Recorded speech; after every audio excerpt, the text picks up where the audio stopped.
What's going on, YouTube? This is SG1 Sports, and you're watching our ACC football channel. We are going to give you our Week 2 power rankings as we head into Week 2 of the college football season. Week 1 was pretty wild in the ACC, and this is a very tough conference to rank because you got teams that I thought were going to be down towards the bottom that now all of a sudden look like they could be up near the top, and teams that were near the top that might be near the bottom. It's very unpredictable in the ACC this year. At least after Week 1, things might settle down as we get into the season, or maybe it's going to be chaos all the way through. But it is very, very tough to rank these 14 teams, and we start at number 14 with Georgia Tech. Not an awful performance against Clemson. They lose 52-14. Yeah, it was a blowout, but they did some good things in that game defensively. They probably forced Trevor Lawrence into his worst game, the worst game of his career, if I had to guess. I mean, I haven't looked that up to compare, but he did not have a good game. The defense was pretty good for Georgia Tech. They just couldn't. I think they just kind of got wore down, and ETN was breaking those long runs on them. But offense, I think, is going to be a big concern, just like we thought. Transitioning into this new offense, they got a long ways to go. Pitt is at number 13. Started off first half pretty good against Virginia, but then they wind up getting blown out in the second half. They couldn't run the football, and that is what I was concerned about with this team. When you lose 2,000-yard rushers, are you going to be able to run the football? And game 1, they couldn't. But maybe it was just because they're playing Virginia, who is a really good defensive team, maybe the best defense in the ACC. So, yes, we've dropped Pitt to 13 just because, again, it's very tough to rank these teams right now. But once we see them actually play somebody else, you might say, wait, Virginia was just really good on defense. Pitt's not that bad. And maybe they'll move up. We'll see. Number 12 is Louisville. They lose to Notre Dame, and it was actually a team that looked a lot better. Defensively, they looked really good in the first half, made a lot of plays. They really stuffed Notre Dame in short yardage situations. They did wear down, and depth is going to be a concern with this team. They just don't have a very deep roster. They had a ton of players leave the program when they made the coaching change. But Scott Satterfield, you can already tell, he is going to get this team, this program, going in the right direction. Just from this one game, I believe I saw enough to think that he was a great hire. It's going to take some time, but Louisville will be, I think, somewhat competitive this year. Number 11 is Duke. They lose to Alabama 42-3. No surprise that they lost, and it was a good effort early. You know, it was 0-0 at the end of the first quarter. But they just couldn't find any offense, and that was the problem here for Duke. Their defense played actually pretty good against Alabama. I mean, I know 42 points is a lot of points, but it's Alabama, and they played decent in this game on that side of the ball, but they just could not do anything offensively. They missed Daniel Jones at quarterback. That would have been a lot of fun to see him actually go up against that Alabama defense, but nonetheless, he's gone, and Duke looks like they may struggle this year. Number 10 is Virginia Tech, a team that I had much higher in the preseason power rankings, but they go out and they lose to Boston College. Now, again, you don't know about these teams after Week 1. Is Virginia Tech that bad, or is Boston College really good? We just have no idea. You need 4 games, in my opinion, to really be able to evaluate these teams. That's always been the measuring stick for me. After Week 4, you can really, I think, start to separate these teams, but all we can do is go off of Week 1. I'm not looking at anything else, just looking at what happened in Week 1, and Virginia Tech struggled big time. Florida State at number 9. They lose to Boise State. Had a big lead in this game and then blew it.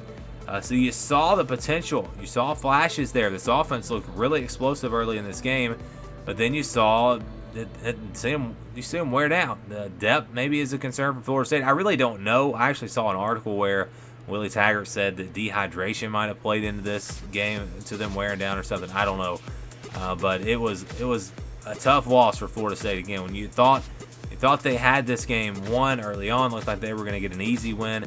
Boise State came climbing back, and FSU takes a tough loss there in the opener. NC State won their first game. They beat ECU 34-6. So they are now going to be 1-0. Obviously, they've only had one game, but yeah, it was a decent performance from this NC State team.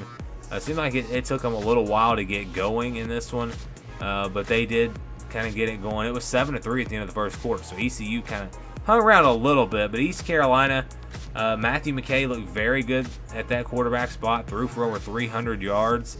Didn't really get a whole lot going on the ground, but this looks like it's going to be a pretty good team once again at NC State. Number 7 is Miami. We have to go all the way back to week 0 to talk about this team. They didn't look great against Florida. The offensive line looked horrible. Defensively, they look solid once again this year. They've got to get the offensive line fixed. It's tough. If you're Miami, if you get good offensive line play, this team would be in the top 3 probably of these rankings. But if the offensive line can't get better, they could fall even lower than this as we get into this season. So that is it for Miami. You've got to get that offensive line fixed. Don't know if it's going to happen or not, or if it can be done. But if they do fix it, yes, they will be moving back towards the top of these rankings. Number 6 was Wake Forest. Had a close win over Utah State, 38-35. A very solid Utah State team. It's not like they were playing a bad team. Again, Utah State's pretty good. They were able to get the win. Jamie Newman looked pretty good throwing the football for Wake Forest. He wound up winning that starting quarterback job. And, yeah, they survived, really. That's all it was. It was a pretty high-scoring game. They took the lead there in the third quarter and just held on. They just held on and were able to get the win. And at the end of the day, that's all that matters. Number 5 is Boston College. Probably the biggest surprise for me from week 1 in the ACC. I did not see that coming. And it wasn't the A.J. Dillon show. He only had 81 yards rushing in this game. But Anthony Brown played pretty good at quarterback. And the defense played really well for Boston College. They had a big second quarter, actually scored 21 points in that second quarter. They were able to get this win, and this is a huge win for Boston College and a devastating loss for Virginia Tech, because that's going to really put Virginia Tech behind in the Coastal Division. It's going to be very tough to win that division with this loss, in my opinion. Boston College all of a sudden looking like they might be the second or third best team in the Atlantic Division. North Carolina comes in at number 4. Do I think they're going to finish number 4? No, not really.